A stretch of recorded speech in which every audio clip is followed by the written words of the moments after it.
Welcome, guys, to my review of the HBO miniseries Watchmen, episode 5, entitled Little Fear of Lightning. As always, I'm your host. My name is Marcelo Nostroza. If you've been here before, you know that I don't talk about these episodes alone. So I would like to welcome back my trusty co host, my better half from Radio 815. I'd like to welcome Matt Crandall back to the stream. Welcome, Matt. Thanks for having me. All right, Matt. So right now we are halfway through the series, and before I start breaking down this episode, I just want to get your overall feeling of how you're feeling halfway through the series, because right now we are at like the midpoint. Right. I think I said last week that I was a little bit less enthused with last week's episode, wondering where everything was going. This episode that we're going to talk about today, I think is the best episode to date of the show and really cements a lot of those loose threads together. So Mhm. this episode 5, was my favorite one so far. And I think by the time it ends, you're like, okay, let's fucking go. We start this episode out by by um by watching a church group, for some weird reason, descend on a carnival, on a carnival that's being held on a dock in New Jersey.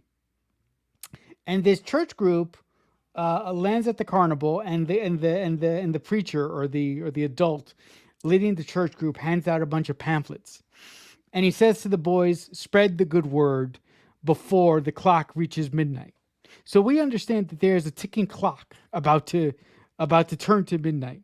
And one of the boys that is entrusted with handing out these pamphlets to spread the good word of God and the gospel and all that stuff, I'll just say, it happens to be the younger version of LG.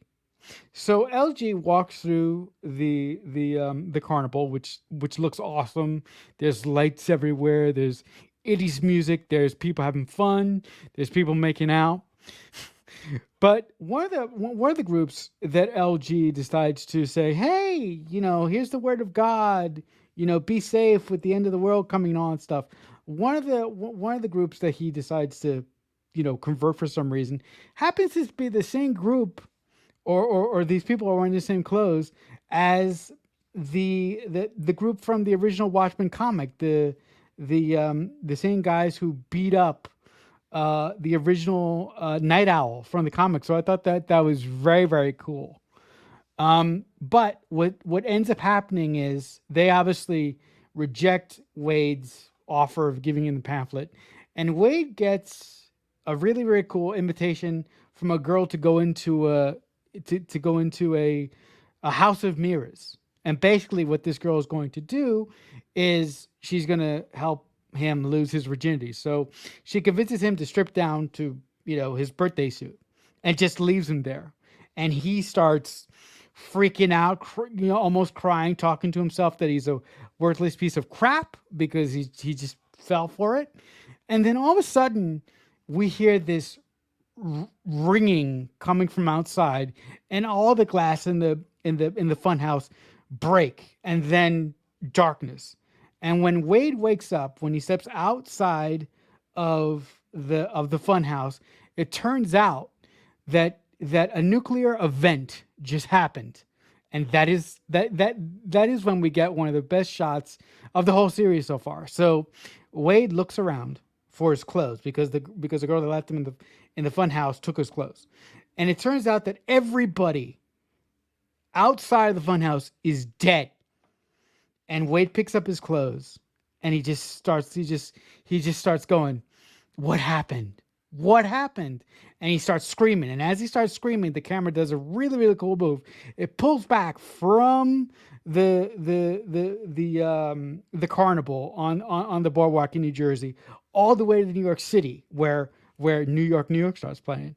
And you see the shot of the famous squid from the comic, and you're like, "Oh my God, this is actually when Adrian, oh, that when I saw that for the first time when I was watching this when it was airing, I lost my mind because I had no idea what the hell it was until it pulled back and I was like, "Oh my god, that's the giant squid." So, Matt, what did you think of this amazing opening sequence to this episode? It's a great one because, as you said, when we start in Hoboken, New Jersey in 1985, we get a lot of 80s vibes, and the fun fair and the 80s music is great. And as we see a young Wade Looking Glass, who we know it's him because they address him by name, so if we've been paying attention, and he hands him a stack of Watchtowers, which is the Jehovah's Witness magazine. So we know that that's what this group is. So they are Jehovah's Witnesses who are going to try and convert people in this weird spot to do it. But we also, because of the Minutes to Midnight reference, that's where fans of the comic can start to realize this is probably that point where it's 1 minute to midnight and the US and Russia are about to go nuclear on each other. And we know that from Watchmen, Adrian Veidt intervenes. So I love that as they give us all these context clues in just a little bit of exposition. And then we're having fun as LG's walking through the fair and the 80s music is blasting and it's great. And that Hall of Mirrors moment where he is getting seduced against his will, but he's not protesting that much. And we can see that, Careless Whisper starts to play as this is happening in the background, which becomes a motif throughout the episode. So it's very important that that's the song playing as this is kind of going down. And when the girl steals his clothes, we know, oh, of course something like this was going to happen. But that is when everything pops off. And we didn't expect that we were going to see the actual ground level, holy shit, traumatic event that would shape this entire universe forever going forward. And I thought the way that it's presented, two things. I love the shock value of it because it is unexpected, even though we know, kind of roughly where we are in the Watchmen timeline. Second thing I will say, as somebody who's gone to too many concerts and suffers from tinnitus, the amount of that high-pitched noise that they use after the explosion is fucking criminal. I had to turn the volume off. It should be illegal to use that in movies and TV shows. So every time a movie or a TV show uses that, I just have to say, fuck you forever. Don't ever actually use that sound because people who have that sound in their ears 24 hours a day, it is painful for us to listen to it. Then we get the moment where he steps out and he sees the carnage and he sees the woman that was playing the prank on him dead, bloody, and we start to see all of the bodies. And at this moment, the score turns into basically like a very John Carpenter-esque synth track as we start to pull out. And it's kind of showing like the destruction, and it feels like an Escape from New York, like kind of moment where it's like, this is the thing. But as you said, as we get further out and further out, and we're going further and further, I'm like, what are we doing? And we're crossing over into New York, and they land on the squid, and it's one of those great, oh my god, we're actually seeing the ground level effects of this event moment. And it really frames so much about what we know about LG that, we knew he had this bunker. We knew that he's kind of paranoid about stuff, but now we see why. We see his central trauma unfold, and it really adds a lot of dramatic weight that they will use throughout the episode to build the tension and the stakes for a character who looked cool, but like wasn't somebody I cared that much about up until this episode. Then you're like, oh, this guy's my favorite guy in the show. So no offense to Angela, by the end of this episode, and especially knowing LG's backstory and the way that it's presented uninterrupted, it's not like we're cutting back to it constantly. We literally get like the 10 minutes of this is the thing that shaped this guy's entire life. I thought it was brilliant. For a large part, this is LG's episode. So we're with LG from the start to the finish pretty much. So I really love that aspect as well. And to be honest, like look, I love this series. There's no question about that because I'm biased. You guys know that. but I always sort of leaned over to liking LG more than I did Angela because for some weird reason, I just connected more with LG than I did Angela. I have no idea why. Mhm. Maybe maybe it's the acting by the brilliant actor. I forget his name. Tim Blake Uh, Nelson. Thank you, Tim Blake Nelson. He has this country draw that I just find funny, and just the way that he approached the character, I thought was so well done. So I like him quite a bit, and he's my favorite character in the series, followed by a character that we didn't get much on, Pirate Jenny. I just love that name. Yeah. Um, it's a great name. But the next thing that we see is we see a commercial being run, and we discover that this commercial is being played by a focus group of this company that is working on getting people being comfortable with going back to New York again. And watching this focus group is LG. And the focus group is being all positive, and there's this police officer is being broadcast on the commercial. There's that guy from The Sopranos that comes up that says something really interesting about squid. I thought that was cool. But a second later, the guy running the focus group starts reading the surveys that he passed out to the focus group while they were watching the commercial, and he says, "Okay, 10, 10, 10, 10." So basically, everybody who watched the commercial and everybody who was in the focus group liked the focus group, and to them, they think that did a good job because everybody in the focus group said, "Oh, they'll be willing to come back to New York, right?" But LG is sitting there going, every one of these people who was in this focus group lied their asses off. And the guy says, I don't understand. Well they said everything was good. They rated everything 10. And they're like, he's like, do you think uh uh any Oklahoma man worth his salt is going to tell you that he's uncomfortable with something and he's going to lie and he's going to tell the truth about what he truly feels? You really he's like, you guys really need to refocus your commercial, and you should possibly take out the squid reference, which I thought was really cool.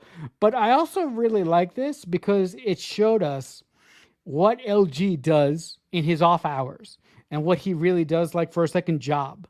So, and it also demonstrated that he's really good at doing what he does, which is a really cool thing because he created the pod. So it really introduces that he's really good at lie detection. He's really good at reading people. So Matt, what did you think of that scene? I thought it was great because, yeah, as you said, it shows us what his day job is, his kind of cover job, so that, we know that masked cops and stuff are targets. And so his cover job is that he's this human lie detector who works for a marketing company. And I thought that it's great that, his superpower is this, it's poker face. You just keep waiting for him to go bullshit, bullshit as he's doing this. And the ad was hilarious, partly because it is the kind of tourist ad that someplace would run to try and get people to come back to a place that just had a traumatic event. But the fact that Michael Imperioli, HBO Golden Boy, Christopher Moltisanti from The Sopranos, New York icon, and also most recently he was on The White Lotus on HBO. So he's like a HBO, you know, like I said, he's an HBO Golden Boy. So for him to pop up in an HBO show as the face of like come back to New York, I thought was brilliant. And yeah, he's got the calamari on his fork and they're like, drop that bit. It's not funny. Like it reminds people immediately of the thing we're talking about. So I thought that was it really rang true too, though, that's the kind of thing that some place would try, even though it's tasteless and isn't going to work. But I love that, you're not going to get the highest A-list celebrity, but you're going to get somebody to pop in here. And the fact that it was Christopher from Sopranos absolutely killed me. And then just seeing that this is LG's day job. And of course, we do visit this multiple times as we see him do different focus groups was really interesting. And every time we were there, I was like, oh, this is cool. I wonder, in the world of Watchmen, like Don Draper would kill to have a guy like this on his team. The Mad Men version of Watchmen would be incredible to see, like, the human lie detector crumb up with these ad campaigns that would actually work. So I thought it was really interesting. Yeah, I just I just really like seeing LG in a somewhat different environment. Although although I really like how this episode, for the most part, explored LG's trauma and explained why he is the way that he is for the most part. So the next thing that we see is that LG goes to the station. Obviously, he drives home. He goes to his closet, pulls off his cellophane mask or whatever the hell it is, which gets explained in this episode. Puts it on, goes to the station, and just really quickly, there's a really short scene of Red Scare and Pirate Jenny looking over some papers or something, and Red Scare is eating a sandwich, and in the sandwich is lettuce. And LG goes, where'd you get that lettuce? And he goes, did you get it from there? And it turns out that the lettuce that the son of a bitch is eating is the same lettuce from the beginning of the show. It's the same lettuce that the cavalry member was carrying in the back of his truck. So essentially, the son of a bitch is eating evidence. Yeah. So that just got me right where I live. I for some reason I just found that so funny. But the next thing that happens is that LG gets called into Jed's old office that is still being run by Lori. And Lori basically says that she put a bug in LG's desk. She put a bug underneath his little cactus plant that he has. And she found out that the pills that LG has belong to Angela. And to sort of save faith, he says that if he were to tell her what the pills are for, that would be breaking patient confidentiality because he says that they are pills for Angela for a medical condition. So I really like the way that he sort of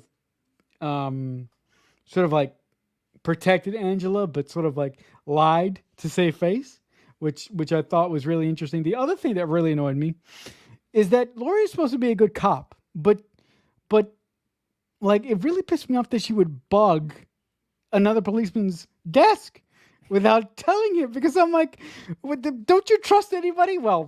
She shouldn't trust anybody, but still, that was kind of a dick move, don't you think? It it was, but it shows us that she's willing to do anything that it takes to try and crack this case and to Right. move on and get it done. I really liked this scene because it is exposition that we needed to know, and it doesn't play as us taking our medicine. So I liked that, as you mentioned, the lettuce is brought back. So if we were asleep during the previously on Watchmen that I'm sure showed the lettuce falling out of the back of the truck, then we are reminded that the 7th Cavalry have a truck full of lettuce because that's going to be important 20 minutes from now. But they do it in a way that's funny and doesn't feel like a reminder. It doesn't feel like they're nudging us like, remember that thing? It's going to be important again. And then also it's reminding us that these pills have been sent off to being analyzed. So Angela and LG having their talk at his desk, but then also it sets up the fact that Lori is listening to every conversation that's happening in this station, and nowhere can you have a private thought. So Mm-hmm. even if Angela thinks that she can have a candid discussion with LG by the end of the scene knows that that is not true. And that's obviously going to come back in some capacity. The minute that we don't see him remove that cactus from his desk, it should be, as a savvy TV viewer, in your mind that like we needed this information for some reason. And by the Right. end of the episode, it becomes clear. And I really like the way that this lays the groundwork without feeling like we're doing homework, because it does. This scene's very entertaining, and Lori is so matter of fact of like, get in here. What the fuck are these pills? And he's like, how did you know about this? She's like, well, I bugged your desk, of course. Like that's what I would do. And so I love that all of these moments build and build to add depth to the characters, but still keep the story in this firmly in check. And I think that Mhm. that's part of the brilliance of the economy of this storytelling, especially in scenes like this that do so much for the point A to point B, but feel like character world building scenes. The next thing that happens is something really, really funny, but kind of terrifying if you're a dog lover. Uh, LG goes to his ex-wife's laboratory and has a quick conversation with her. And in that conversation, we find out some very, very interesting things. We find out that LG hasn't had the best of luck in the love department. That he is very, very he has trouble trusting people because his ex-wife says, "So where'd you get these pills?" And he doesn't exactly say where he got them from, but his ex-wife infers that they're from a woman, right? And then he goes, she goes basically, at some point you're gonna have to trust somebody, right? And and you know and and she and he goes, oh, it's just a run of bad luck. I keep choosing the wrong people, right? Or she says you keep choosing the wrong people, and he goes, I chose you. And then she goes, I spent 7 years trying to convince you that I wasn't going to leave you alone and steal your clothes. So I thought that that was a very, very interesting scene. And it really gave us an insight to how Wade's trauma has affected his personal life throughout the years. And just real quickly, his wife, she focuses on cloning animals, right? So let's say your dog is going to die. So she'll take a sample from the dog and she'll make an exact copy of that dog. And and she'll give it to you. So it's like your dog never died because you're essentially getting another copy of him or a clone of him. Uh, and I love it. I have to admit that, guys, the only reason I like this scene is because I don't like dogs. I love it when she asks LG, so do you think like this dog and this dog look alike? And LG says, that one just looks a little smaller than the other one. So she takes the dog and she puts the dog in like this really tiny incinerator. She fucking incinerates the dog. But the funniest thing was like she had no emotion. She just plopped it in there, closed the lid, and go. Right. Well, it shows us that this is kind of something that happens all the time, and that clones are not viewed as they're viewed as things rather Right, than right. beings. And it's funny because I like this idea. This we this is exactly the same concept as Arnold Schwarzenegger in the cloning action movie The Sixth Day goes to a place called Repet that does this exact same thing. And so I was like, oh my God, LG's wife works for Repet. It's just Repet from The Sixth Day who clones your dog and gives you a new one or whatever when it dies. So I thought that was really interesting. And it is funny that, they sometimes miss the mark and the clone is a little bit smaller. And she even says to LG, well, do you want a dog? And he's like, no. She's like, well, fuck it. See ya. And tosses the dog in the trash. So it's kind of horrifying at the same time. But it does let us know that central trauma that we saw in the first 10 minutes, we already know that he's paranoid about his bunker and the squids, but it's not just that. It's the other thing. It's the stealing his clothes and leaving him vulnerable that has echoed throughout his entire life. He can't get over it. Even with someone that he was with for 7 years, he can never let his guard down. And so that just tells us like his life is kind of miserable. And so she says, be open, try and find someone, try and let your guard down.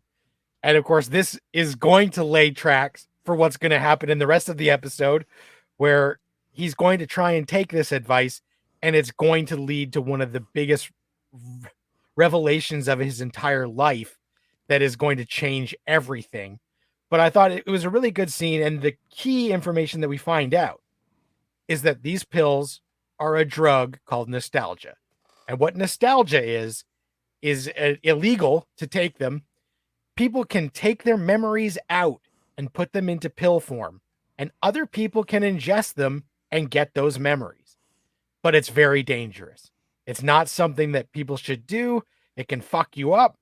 And so these pills are the Will's memories, we assume, because we know that he left this pill bottle specifically so Angela would get it. And now we're starting to wonder what's in here. Is Angela going to have to take these pills at some point? Is LG going to even tell Angela what the pills are? So I thought that scene, besides being really darkly comic, told us so much more about LG's psychology. And that was really interesting that these pills are actually memories. So the next thing that happens is LG goes home, and we just see LG going through the motions of preparing himself a nice meal. LG gets home, and he takes off his mask. And funnily enough, right in his entryway home, he has a safe, and inside the safe he has another mask. So he puts it back on. So that tells you immediately that LG has a really, really big problem without with he does not feel comfortable without his mask with him in some sort. Even his hat is layered in the same material that his mask is made of. So he has some sort of phobia with kinetic blast or something, or that material protects him from something. But it's very, very interesting how that ends up happening. So LG is watching an episode of American Hero Story, the show within the show of Watchmen, and all of a sudden this alarm goes off, and LG sprints to he sprints out of his apartment, goes into the bunker, and tries to push a red button on the wall, and is like, he's like, fuck, it's not working. He goes into his closet, pushes all the clothes back, and it turns out to be an alarm of some sort. I find this so funny. He opens up the alarm. He pulls out some of the wiring. It doesn't work. So he takes the entire box off the fucking wall. He goes, whoa, bang, and he starts kicking the shit in the box. And then he ends up calling the people who make the box. And this box is supposed to protect you against extra dimensional attacks. And I love that this obviously ill man, I'm not making ill of his issue, because we all have issues. I absolutely love that somebody in America took advantage of the paranoia people were feeling after the attack on New York and the world, that somebody decided to make these interdimensional security boxes that they could sell to people, and they could say, oh, if an attack is about to happen, this thing is going to go off and give you time to get to safety. So what do you think about that? Because I found that to be amazing. So it was great. As you said, we see his mask and the hat, and so we know, like, he literally is like wearing a tinfoil hat at all times, right? So he's got his mask inside the layers of this thing. So obviously this is providing him some sort of comfort that he thinks is some sort of protection. And as we watch him run his drill, his EDS system malfunctions and he freaks out. And we start to really put the pieces together that this is a guy who, not only do we know that the clothing thing fucked him up, the extra dimensional attack from the squid has scrambled his life. It is something that he's scared of at all times. He's got this alarm system in case it starts raining squids. He can lock himself in the bunker. And when he calls the customer service, and the customer service guy is typical customer service guy, and he says, look, my box is malfunctioning. I need it tomorrow. I can't wait. Like, I can't even be 10 days without it. That's not acceptable. I need it right away. And the guy says, okay, well, we can do that. It's going to cost just as much as buying a new one. For the shipping, he said, I don't fucking care. Just do it. I need this thing or I can't live. And he also lets us know that he's run 500 drills on this system, and this is the first hiccup he's had. So it's not user error. And the guy on the line says, we only recommend testing your system once every 6 months. And he says, shut up. Doesn't matter how many tests I've done. It doesn't matter. But so we know this is something that literally, every twice a week or something, this guy is testing this because he lives in constant fear of that thing that has haunted him for 30 years. So it's again telling us so much, and as you said, showing us that extra dimensional attacks has been something somebody has figured out a way to make money off of, to keep capitalism going, based on people's fear, which of course is like one of the number one tenets, is if somebody's afraid of something, try and sell them something that will keep them feeling secure, but also keep them afraid at the same time. You know what you know what him running all the tests on the box reminded me of, and you gotta tell me if you thought the same thing. It reminded me of Desmond in the bunker pushing the button in the Of hatch, and course. I was like, that's exactly yeah, Yeah. of course, yeah, right. Anyway, the next thing that happens is that after LG gets off the phone with the guy, he basically lies down to go to sleep. And before he goes to sleep, he puts on another cellophane thing, covers his face in it. And I thought the director does something very interesting with the camera. So LG physically sleeps in the bunker in like these bunk beds. And the bunk beds across from him where he's sleeping is empty. And the director just sort of lingers the camera there for a second. So I thought it was very interesting that the director chose that shot to show that LG's life is on this constant loop of worriness and that he's all alone. So I thought that the director in this specific instance did some very interesting visual storytelling, so to speak. Yeah, there was a lot of great shots, and that's very intentional to show us he's doing so much, but he doesn't have someone to share this with. It's not like Mhm. he's doing all this protection to protect his family. He Right. is solitary.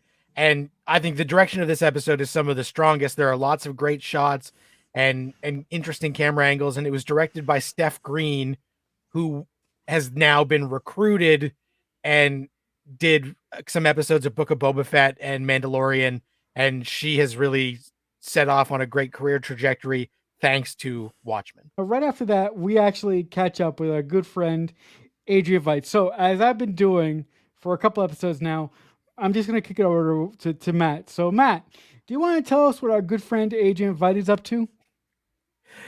Do we even know? Like, some of this we're still catching up, and it's so goddamn weird, right? That we saw him launching those bodies and testing some sort of perimeter. And so he is now going to launch himself. And he's like, it's time, I'm ready. And he's hooked up to a string and he catapults himself into the fucking ether. And he ends up going onto a moon like surface.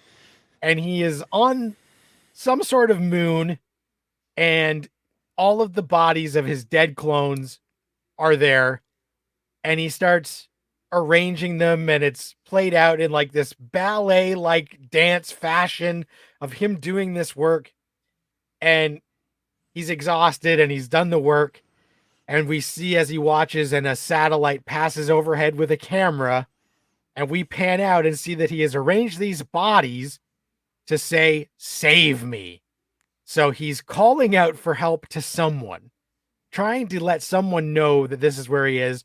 And the moment the camera passes by, he gets yanked back through whatever weird portal hole thing this is, comes crashing back to his field castle. And the sheriff dude is there saying, like, you're under arrest, man. Stop this shit. You're not going to get away with it this time. And it's so wild that we're just like, I still am struggling with exactly what is going on with Veidt, but it's never boring. It's No, very interesting and weird, and Jeremy Irons is just having a great time. I really appreciated that in this episode when we shifted over to the Adrian Veidt stuff. The Adrian Veidt stuff is starting, and starting is the operative word there. Starting to make some sense to me because I had thought that he wasn't on a planet that we would call Earth. So kind of confirming that he's like on a moon somewhere was very, very interesting to me. The other thing that I found very, very interesting to me is that he would launch himself at a specific time because he knew that that thing was going to be out there, that satellite was going to be out there, so that he could show this to whomever that satellite belonged to. The other thing that I thought was, there's no way Dr. Manhattan put him here, because Dr. Manhattan would need a satellite. So the only person that I think that satellite could belong to is Lady True. But how and why their connection, I don't know. But I'm so intrigued to see what the clones are basically going to put Jeremy Irons through in the next episode. In the next episode or two as we go along here. So the next thing that we see is very, very interesting and very, very telling to me for a couple reasons. The next thing that we see is that LG runs a basically like a alcohols anonymous group, but for people who are dealing with the effects of 11/2. And let me just say, 11/2 is the date that the squid, made a mess of everything.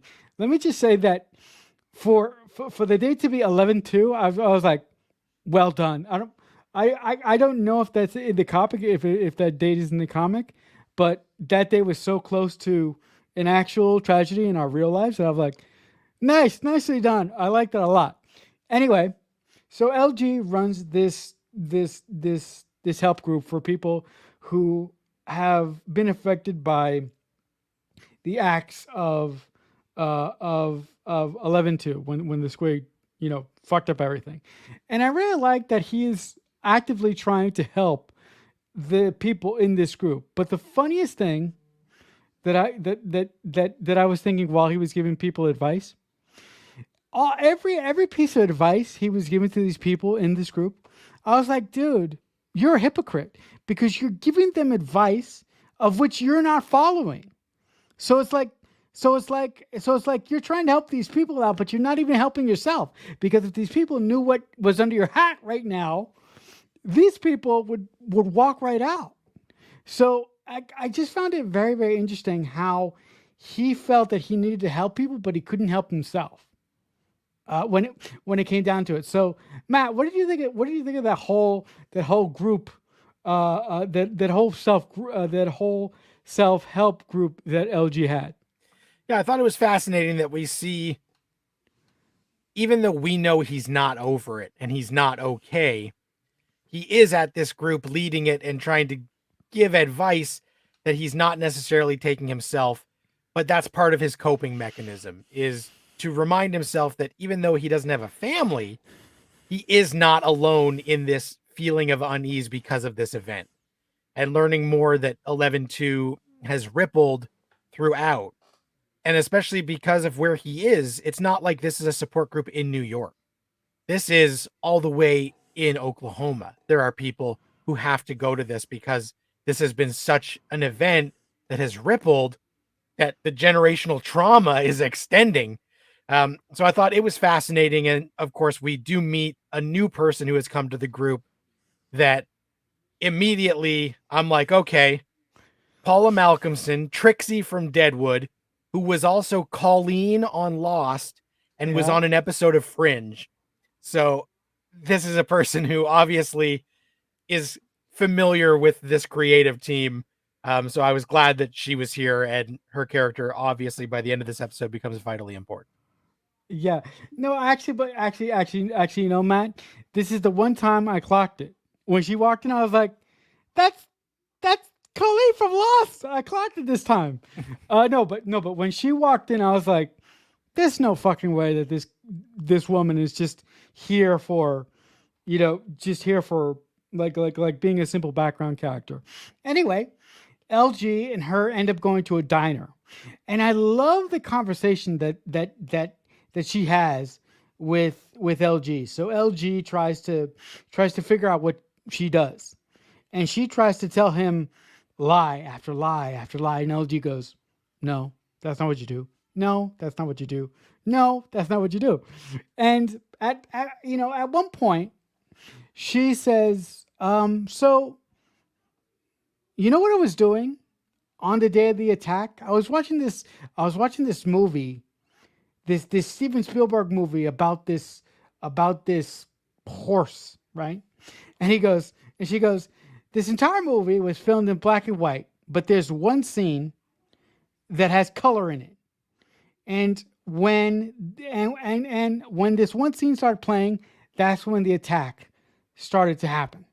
And nowadays, the only time that I can feel calm and safe and not feel like my brain's about to explode is when I'm watching this movie or fucking.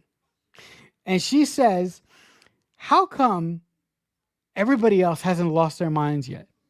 How come there are so many people that on the surface look okay, but if you take away all their bravado, they're falling apart." But so she's wondering, how come we all haven't gone insane yet? And the thing that I really like about that is in the world of Watchmen, I really love that Damon Lindelof has taken things from our actual life and sort of twisted them and sort of made them more Watchmen-y because any film historian or any film fan worth his salt knows that the movie that she's actually talking about in real reality is Schindler's List, which I think is also very, very interesting when we find out who she is and who she's a part of. But what do you think about that scene?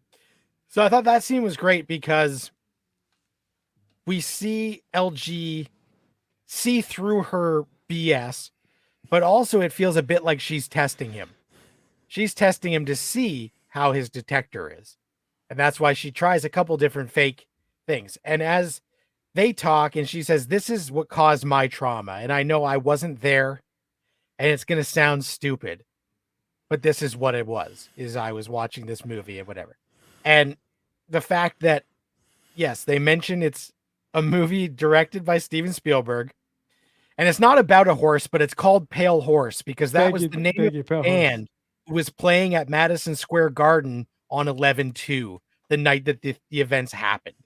And so they describe it, and it sounds like it could be like a real pick. And then when she starts to describe black and white and the power of the red coat, you're like, all right, this is wild.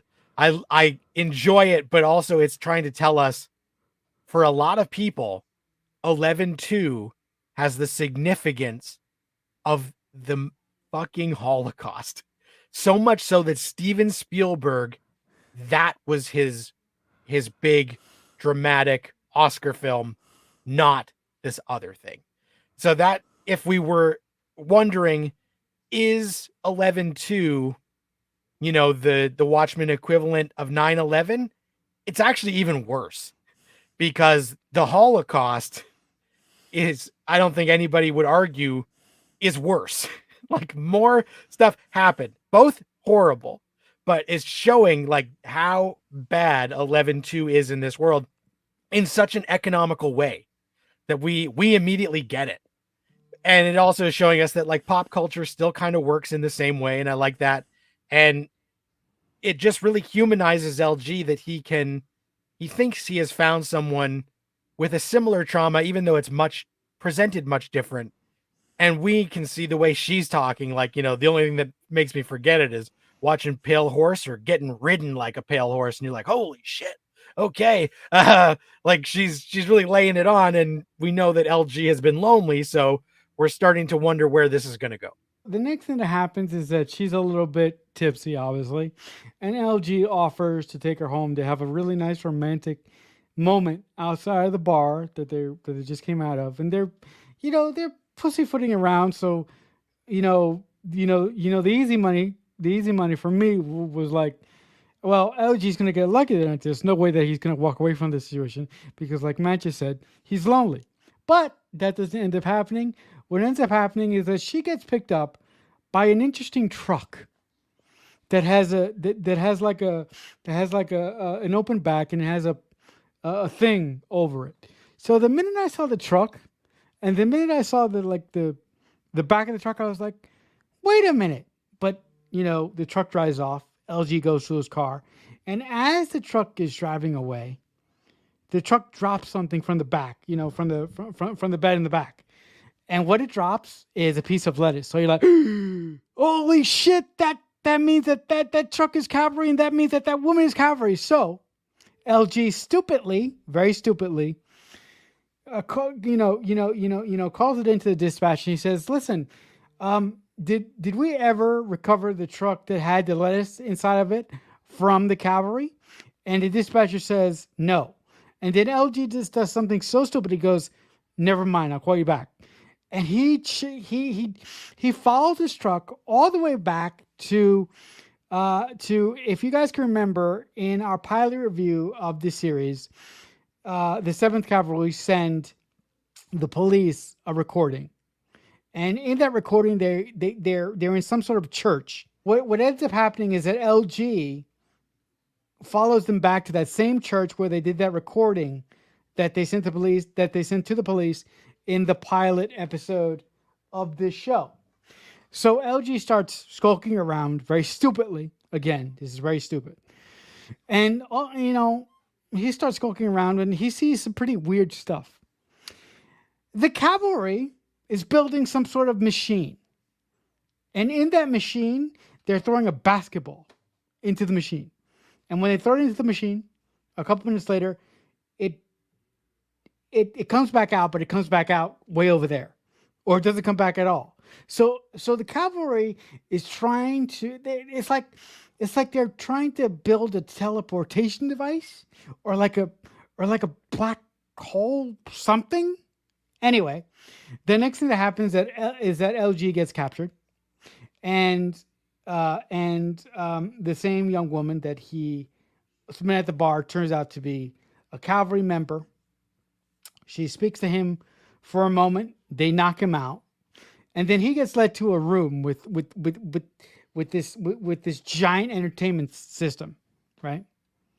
And lo and behold, dun dun dun dun, Matt called it.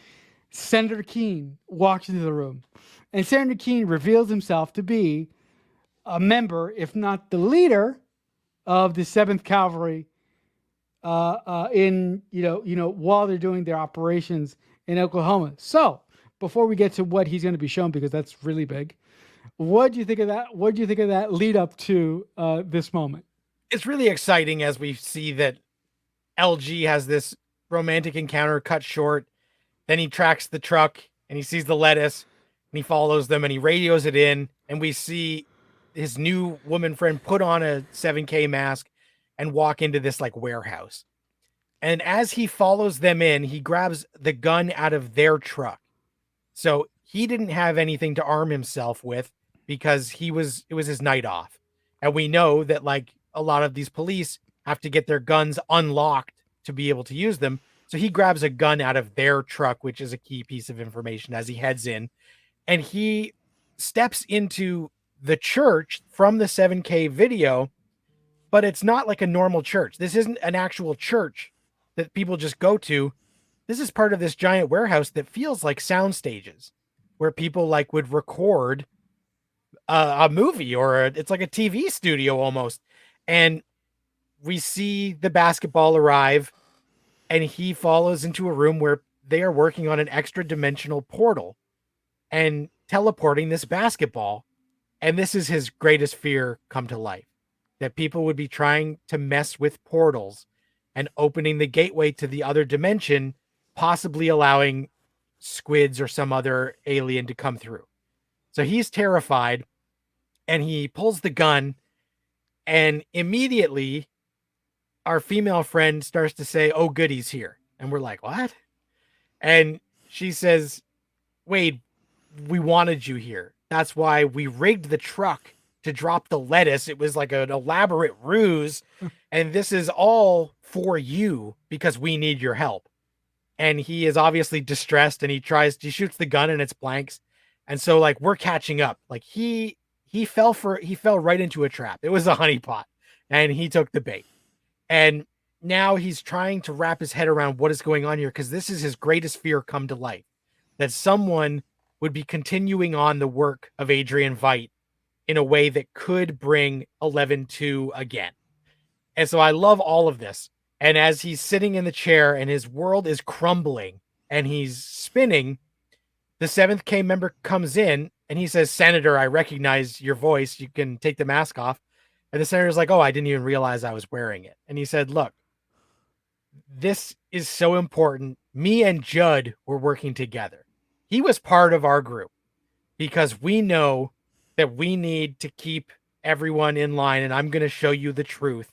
And you are going to watch this bootleg video in classic Damon Lindelof, let me show you a video fashion." And he says, "There's 2 things you need to know. This video is going to change your fucking life. Nothing will ever be the same after this." And he says, "And the other thing after you're done watching this video is you are going to get that bitch Angela Abar to back down. Because as you're going to see from this video, stuff is not what you thought it was. And she is putting her nose where it doesn't belong. And if you don't sideline her, then we'll just fucking kill her. But it'd be easier if you can intervene and get her off the board so that we can finish what we need to do." And so our heads are spinning as we're watching this and we're like, play the video, play the video. And then they play the video and it's a classic Damon Lindelof. Let's watch this video. And they run it. And what are you thinking as we see Adrian Veidt lay out what actually happened on 11/2 in this video that itself is from the 90s that he recorded in the 80s, but dated for the 90s. There's a lot of time jumping sort of stuff we got to wrap our heads around as we watch this video. I really thought it was a really interesting twist when Senator King came into the room and said, I was working with Jed on this, and it really surprised me that Senator King was behind this whole thing. And the thing that the thing that was so shocking to me was this guy really came off as a nice kind of guy. And look, I'm not saying that he's evil, but let's be fair, he's racist. But everything that he says to LG in this scene makes sense, right? And I'm really concerned what is going to happen to Angela and LG's relationship once LG catches up to Angela again and sort of forces her out of the picture to save her life. But to move on to your point, I thought that this video was very, very, very Damon Lindelof-like, very, very Lost-like. But I also really appreciated how they broke down this entire plot of Adrian saying, "Okay, the only way that I know how to stop this aggression between us and the and the USSR is to do this awful thing," right? So I love how he addressed it. I love how he basically said to the president, "I'm doing this to save humanity, and you have to let me do it." So I really like that sense of arrogance, that sense of arrogance, and that sense of entitlement that Adrian Veidt seemed to have in the video. And also, I like that he shot it with like an old camcorder. Since I'm a guy from the 90s, I loved all that stuff. But I'm also really interested in how this is going to affect LG's point of life now that he knows that what happened on 11/2 didn't come from another dimension. Sure, the squid was made by somebody, and somebody dropped it on our Earth for a reason, but it didn't come from like aliens or whatnot, or or there's not multiple dimensions. There's just one dimension. So I'm interested to see how this revelation, how this video is going to affect LG moving forward. Yeah, it's gonna fuck them up because Veidt does say, "Look, when you're watching this, it will be 7 years after I have already done the thing that I'm about to do. Right now is the night before I'm about to do it. And the reason I'm doing this is because the world is heading towards nuclear annihilation as the tensions between USA and Russia are ramping up. And the only way for me to intervene is this cataclysmic event that will kill millions, but it will ultimately unite humanity against like a different threat. And he says, but the threat is not actually extra dimensional beings. I created this thing. I made it. I made this thing and I'm going to drop it on New York and shit's going to go bad. And we're going to arrange to have some aftershocks to keep everybody in line. And what you, Mr. President, because he already knows that Redford is going to win the election. He's talking to Redford in the video, even though it's 7 years before Redford will take power. He says, you guys got to keep this charade up, because if everyone finds out this was a hoax, then things will go back to the way they were. And we can't have that, because that will actually be worse. Now, watching this now, this is all like some real red pill shit. That it's like, okay, I know that this is going to shake it up. And in this world of Watchmen, you know, it does change LG's outlook on things, as demonstrated perfectly by a brilliant scene later. But it also makes us wonder, like, what is the current plan? Because we know that now 7K is experimenting with these portals that we know are maybe not leading to another dimension, but they are doing something. So what are they actually planning to carry out to keep the world safe and everyone in line? And we know whatever it is happening imminently, because as Keen says, keep A-Bar out of the way to let me do this big thing we're doing, and don't fuck it up. So I thought the video was brilliant, and Irons really gets to cook and have a good time in the video. And it tells us, like, this thing that we have spent the previous 45 minutes learning about and how it shaped LG into the person he is today was bullshit. It was all a lie. And I thought that was fascinating that, you know, Veidt even knew it's going to cause generational trauma that people will not get over. But that's the point. And it's terrifying, and, like, you know, playing God in such a way gives us more questions, but it was fascinating to watch that play out as LG watches this video and his world literally starts to crumble before his eyes. LG actually ends up going back to the station, and he has a very, very frank, very necessary conversation with Angela at the station. And while LG is having this conversation, I thought the direction was just great, because the camera sort of keeps focusing in on the cactus on his desk, and I'm like, how in the fuck is he going to get Angela out of the picture? And what ends up happening is he gets Angela to admit that that she knew who killed Judd, and that these pills actually belonged to her grandfather, all this and that. So Angela, obviously feeling betrayed by LG, she lashes out at the poor guy, which I felt really bad for him, because he was like just in a, he was like just sitting there going, I'm doing this for a reason, but he couldn't tell her why, because if he told her why, the jig would be up. Right. So before Angela gets hauled away, she has a brilliant idea, because LG, for some dumb reason, put the nostalgia pills right on his desk. So for some dumb reason, Angela takes a shitload of those pills, and she starts. Well, the second she takes those pills, we know that this is not going to be fun. So that's where that's where we leave off with Angela's story. So the final scene is we see LG coming home finally after this crazy life-changing day. And I love how this is shot. So LG comes home, and we see that he has a package at his front door, and it's one of those boxes that offers interdimensional security. So he picks up the box from his front door, and he takes it all the way to the end of the driveway, puts it in the trash, and and proceeds to walk back into the house.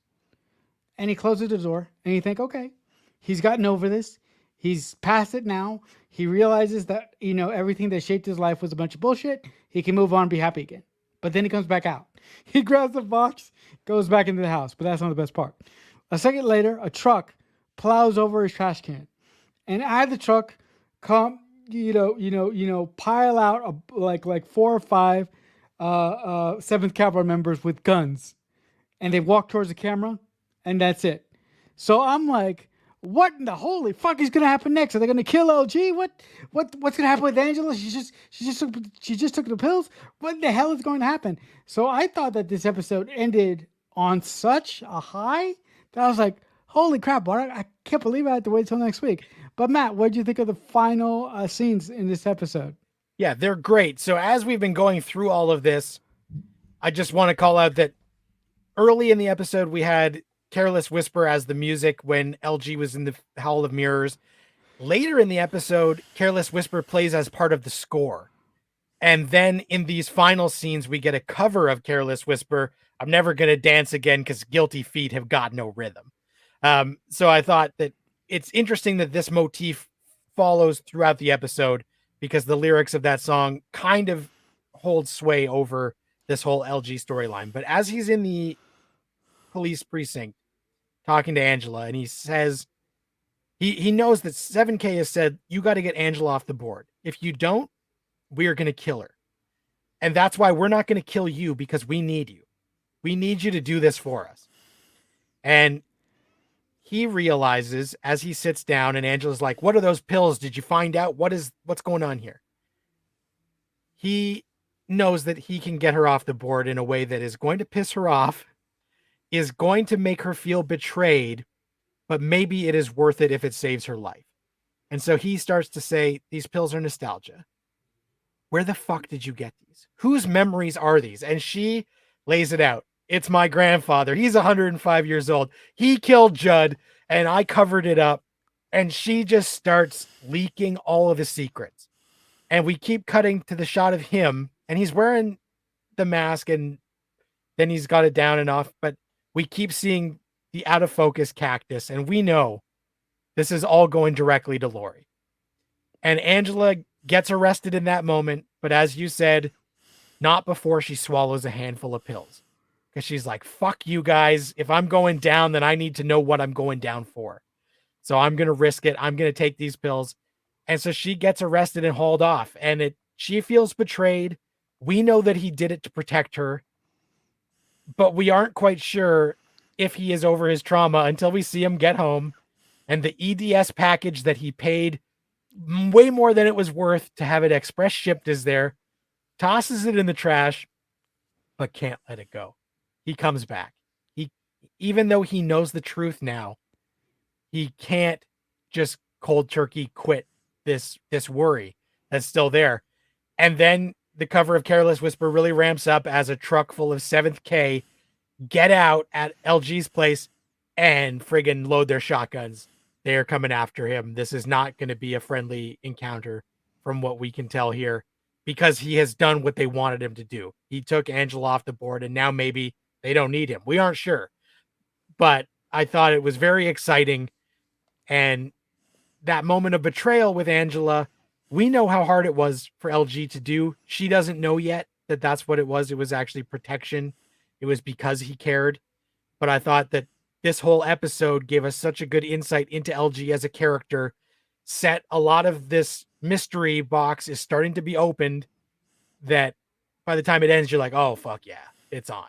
So at the end of this episode, when you first watched this series, like, what were you thinking the Seventh Cavalry wanted to do with that portal device that they were working on in the church? No idea. no real idea. I think like they kind of want to remind everyone to like stay in line. And so like maybe they're just planning like another event similar so that people remember the fear, so that we get another 30 years of peace without humanity destroying itself because of silly wars. That'll do it for this discussion on the HBO miniseries Watchmen. If you've seen this episode, tell us what you liked about it in the comments below, or what you didn't like about it in the comments below. But before we go, Matt, if the good folks at home want to catch you in your adventures online, will be the best place for them to do that on? On Twitter at Matt Crandall, on podcast stations at Radio 815, and on YouTube at Armchair Directors. All right, guys. And if you want to catch me and my adventures online, the best place would the best place to catch me would also be on Twitter. I'm at CreekFanatic88. But until next time, as I say often, I'll see you when I see you. So much happened here, and so much is about to.